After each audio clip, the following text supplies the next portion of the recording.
excusez-moi de vous déranger, je m'appelle Laurent, je suis un youtubeur. Vous allez bien? Vous allez manger? Non, quand même pas à cette heure-ci. C'est bien, vous buvez de l'eau. Vous voyez, on dit les jeunes, regardez, prenez soin de vous.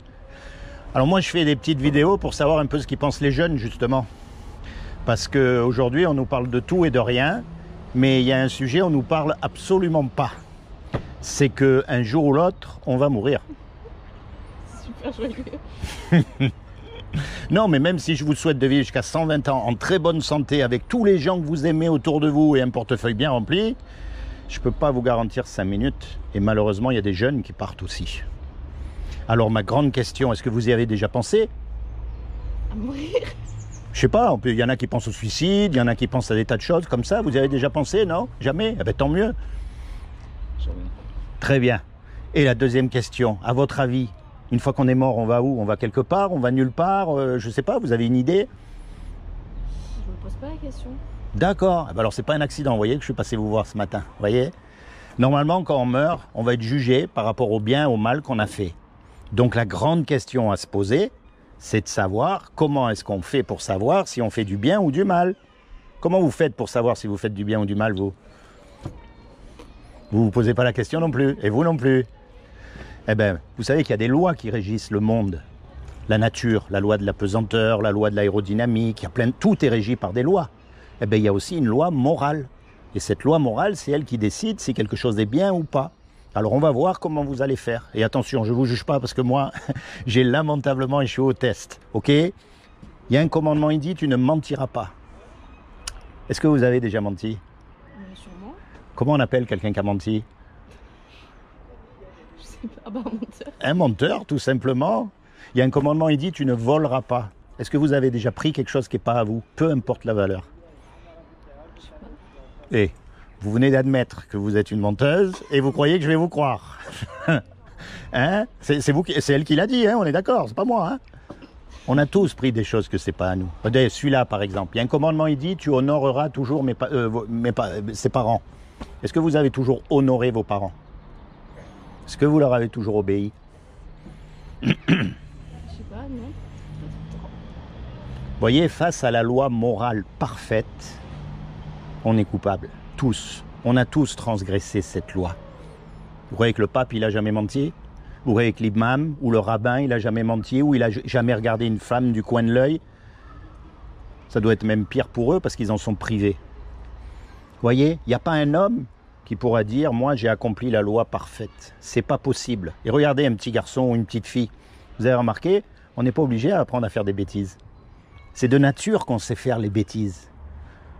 Parce que déjà, dans le ventre de notre mère, on est conçu dans ce qu'on appelle le péché. Et le péché, c'est ça, c'est d'avoir transgressé la loi morale parfaite. Et quand on meurt, on va être confronté à cette loi-là. Alors, vous avez admis que vous êtes une menteuse, voleuse, déshonorez vos parents. Vous, c'est pareil, vous ne l'avez pas dit, mais bon, parce que moi aussi, hein, on est tous dans le même bain. Le jour du jugement dernier, on sera déclaré coupable ou innocent?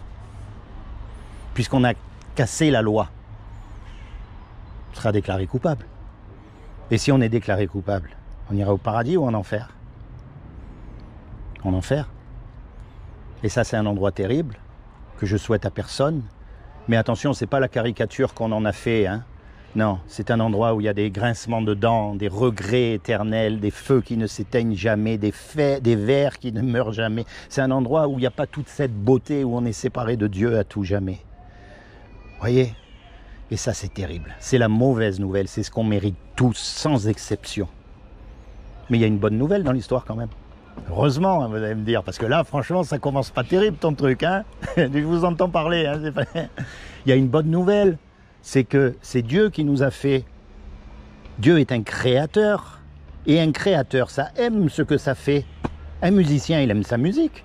Un cuisinier, il aime les petits plats qu'il fait. Eh bien, Dieu qui nous a fait, il nous aime, et quelqu'un qui nous aime, il ne veut pas nous envoyer en enfer.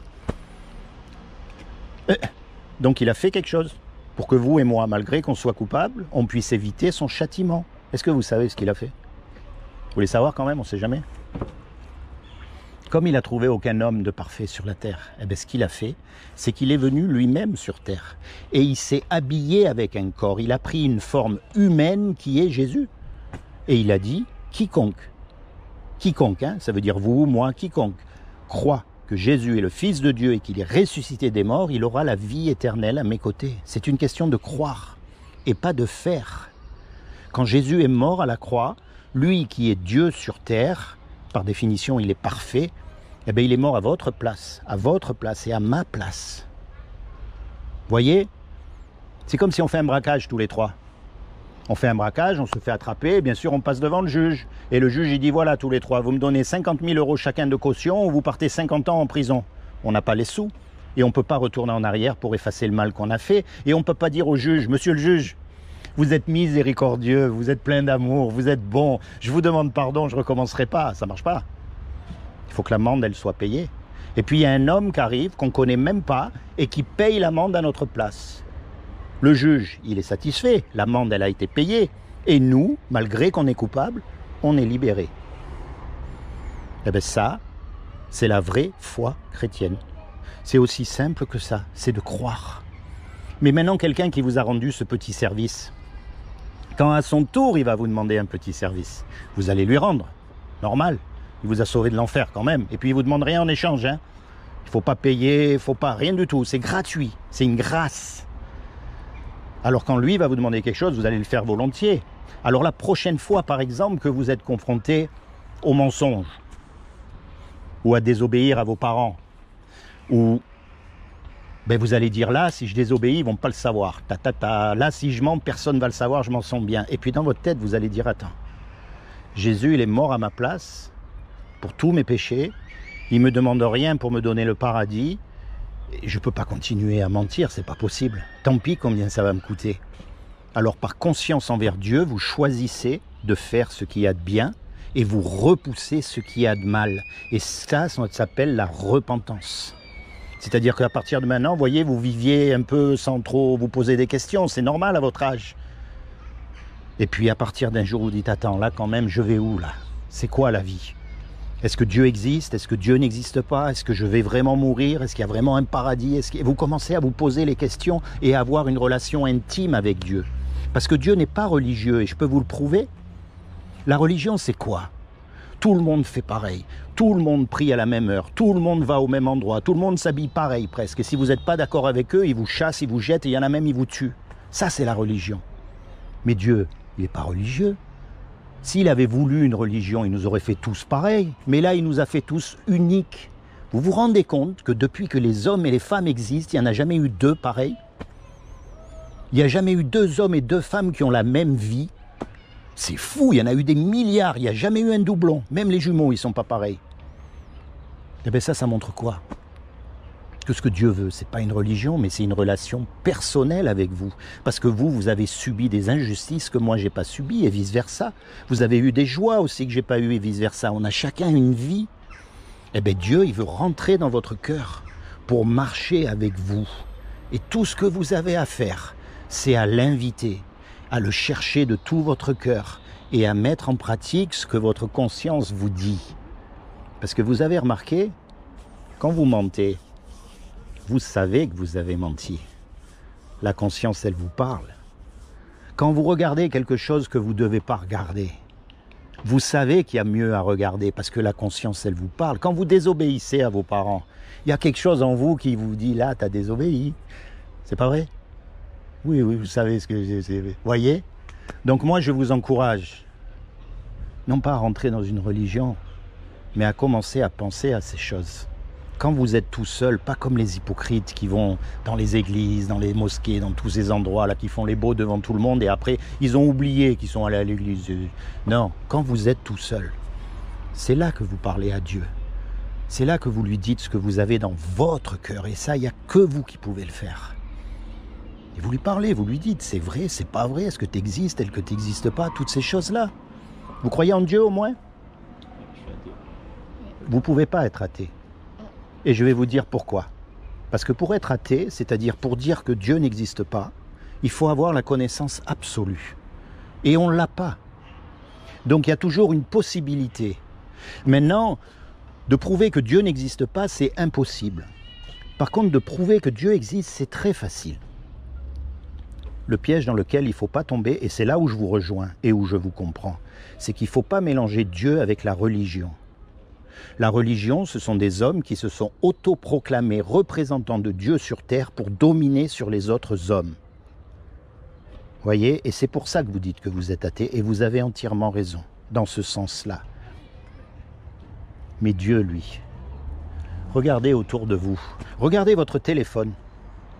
À qui il est ce téléphone? Ben regardez, non, regardez-le bien. Ouais. Je vais vous poser une question. Quelle est la preuve qu'il y a quelqu'un qui a fabriqué ce téléphone? Bah, c'est qu'il est là. C'est le téléphone lui-même. Maintenant, comment ils ont fait, le temps qu'ils ont mis, le nombre d'ouvriers, tout ça, ça c'est un autre sujet. Mais puisqu'il y a un téléphone, vous savez pertinemment qu'il y a quelqu'un qui l'a fabriqué. Et pourtant, c'est simple un téléphone comparé aux milliers de galaxies, au soleil, aux singes, aux girafes, aux marguerites, à tout ce système qui tourne comme une horloge. Puisqu'il y a une création, il y a forcément un créateur. Eh bien, c'est ce créateur-là qui est Dieu. C'est celui qui a tout créé. C'est pas dans les églises catholiques, dans les mosquées, dans les... non, ça c'est la religion. Mais puisqu'il y a une création, il y a un créateur. Et c'est un fait scientifique, hein. Parce que si vous prenez rien,